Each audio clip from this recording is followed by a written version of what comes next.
Welcome back everybody, I'm Jaran Khabe, your host, and today I'm going to react to a video called The Rise and Fall of Voltron, how corporate suits turned a masterpiece into a mess. Now for new updates and content you can visit the links in the description down below, and let's get started. Enjoy.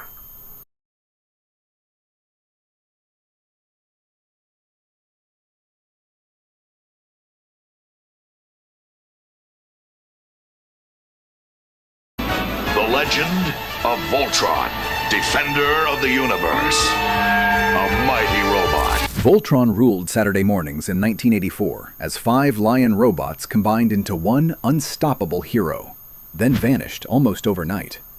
By the end of this video, you'll know exactly how World Events Productions destroyed Voltron and who made the decision that ended it.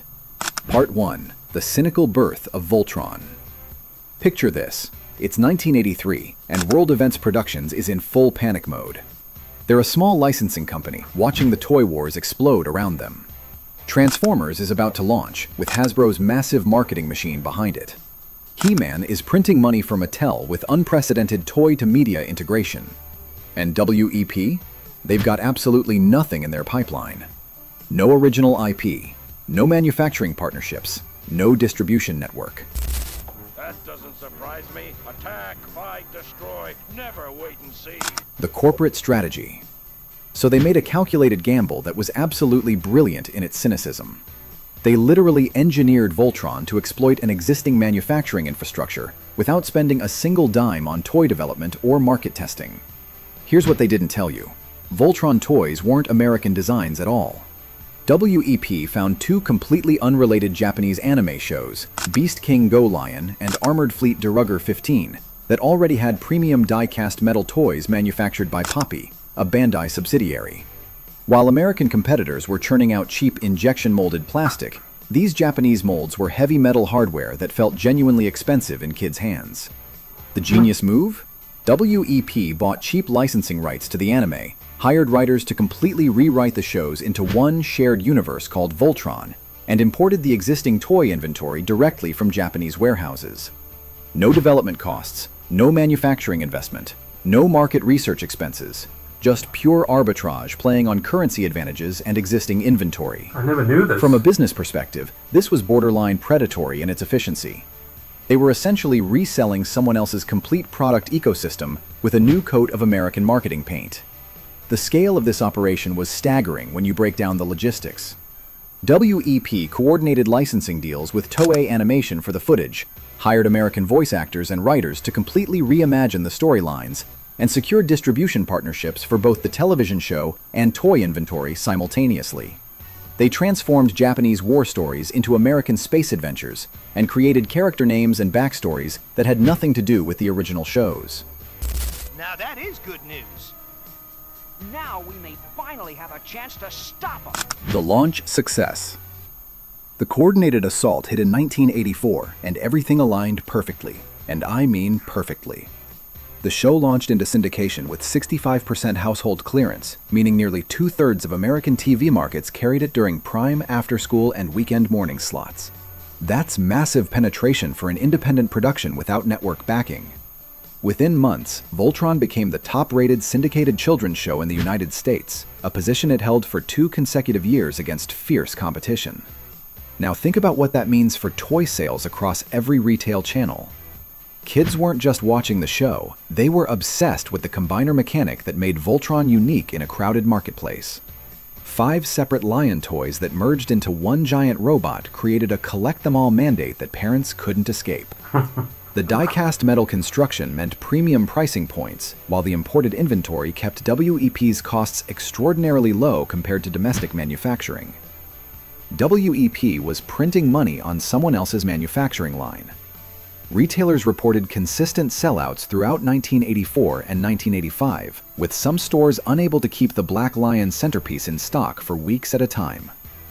The licensing deals extended far beyond just toys. WEP secured agreements for lunchboxes, clothing, bed sheets, Halloween costumes, and dozens of other merchandise categories. That's the 80s The for you. franchise generated revenue streams from every possible angle. Comic book adaptations hit stands. Coloring books filled grocery store checkout aisles. The Voltron brand achieved the kind of market saturation that toy companies dream about, all built on borrowed content and imported products. The executives at WEP thought they'd cracked the code for sustainable franchise success. They had a hit show driving toy sales with minimal investment, and the Japanese licensing model meant they could theoretically sustain this forever. Competitors like Hasbro were spending millions on original animation production and toy engineering development.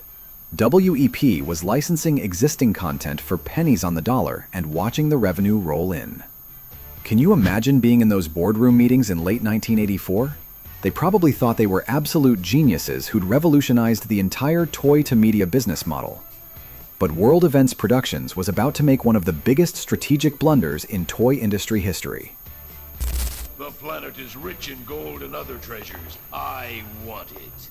Part 2. The vehicle Voltron blunder that killed everything. Okay, so this is where the executives completely destroyed it. And I mean completely. In 1985, WEP ran out of episodes from the Go Lion anime, which was the Lion Force Voltron that everyone loved and drove all their revenue. They had a simple choice: commission expensive new animation to continue the Lion story, or pivot to the second anime they'd licensed, Die 15. I'm not kidding. World Events Productions decided to just swap shows mid-franchise and hope nobody noticed. Hold everything, Skipper. What? That's not a magnetic belt. The business domino effect. They rebranded Die 15 as Vehicle Voltron and started airing it as if it were a continuation. Same opening theme, same Voltron branding, completely different characters, storylines, and robots. Oh, no, man. Instead of 5 charismatic lions piloted by Keith, Lance, Princess Allura, and the team everyone knew, viewers got 15 generic vehicles forming a far more complex robot. The combiner mechanic that made Voltron special was diluted across 3 times as many pieces.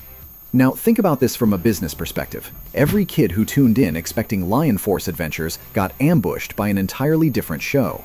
The ratings collapsed almost immediately as confused viewers stopped watching. Parents who'd bought Lion toys suddenly faced kids demanding 15 different vehicles, fragmenting the toy line and making the collect them all pitch exponentially more expensive. Retailers who'd stocked Lion inventory heavily were left with dead weight, while Vehicle Voltron toys sat unsold. The financial consequences were devastating and swift. Vehicle Voltron never achieved more than a fraction of Lion Force's viewership numbers. Toy sales plummeted as the confused product line alienated existing customers and potential new audiences.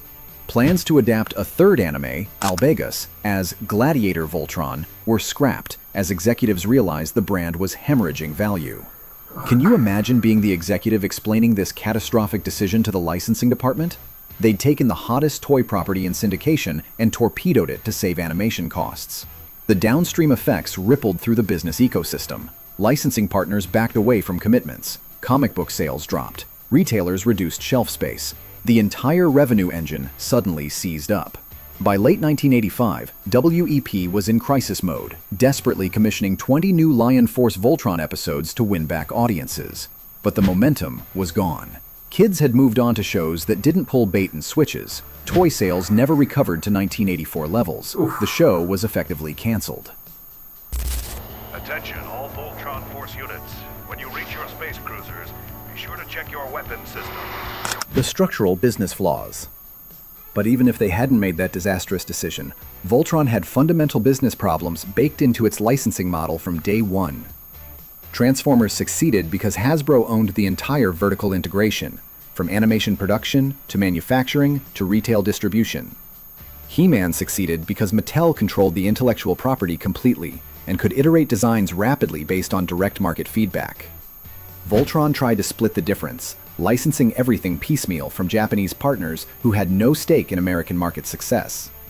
The moment WEP exhausted their licensed episode inventory, they had no leverage in negotiations.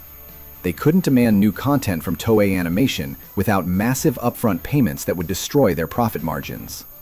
They couldn't modify toy designs without renegotiating complex manufacturing agreements. every strategic pivot required navigating Japanese corporate bureaucracy and expensive licensing amendments that took months to finalize. Their competitors terrifying. could make critical decisions in days. WEP needed months of negotiations and teams of international lawyers. The competitive disadvantage was crushing when markets moved as fast as the 1980s toy industry. When Hasbro saw that jets sold better than certain Transformers, they could pivot production immediately. When WEP saw that vehicle Voltron was failing, they had to negotiate with multiple Japanese entities just to access alternative content.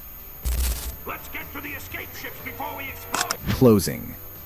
When you look at the financials and business structure, Voltron was doomed by its own clever arbitrage strategy. The same licensing model that made the initial launch so profitable created a structural ceiling on growth and adaptation. The vehicle Voltron pivot was just the symptom of a deeper disease. The real disease was a business model that gave WEP no meaningful control over their own franchise's destiny.